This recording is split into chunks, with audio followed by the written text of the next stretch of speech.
Israeli দৈনিক Haaretz সম্প্রতি একটি চাঞ্চল্যকর নথি প্রকাশ করেছে, যা ফিলিস্তিনের গাজার অন্তর্বর্তী শাসন ব্যবস্থা নিয়ে নতুন বিতর্ক সৃষ্টি করেছে। ওই নথিতে দেখা যাচ্ছে ফিলিস্তিনিদের স্বার্থের বাইরে গাজা শাসন করা হবে ধনকুবের এবং আন্তর্জাতিক ব্যবসায়ীদের হাতে। প্রকাশিত খসড়া পরিকল্পনা অনুযায়ী সাবেক ব্রিটিশ প্রধানমন্ত্রী টনি ব্লেয়ারকে অন্তর্বর্তী শাসনের নেতৃত্ব দেওয়ার জন্য বিবেচনা করা হয়েছে।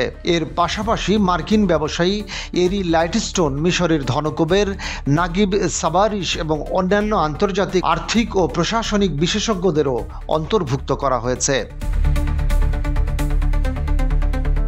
এ বোর্ডের সদস্যরা ফিলিস্তিনি নয় এবং তারা ইসরায়েল, মিশর এবং যুক্তরাষ্ট্রের সঙ্গে ঘনিষ্ঠভাবে কাজ করবেন। বিশ্লেষকদের মতে এই পরিকল্পনার মূল উদ্দেশ্য হল গাজার শাসন ব্যবস্থা কেবল ধনকুবের এবং আন্তর্জাতিক কর্পোরেটদের হাতে রেখে ফিলিস্তিনিদের রাজনৈতিক ক্ষমতা হ্রাস করা।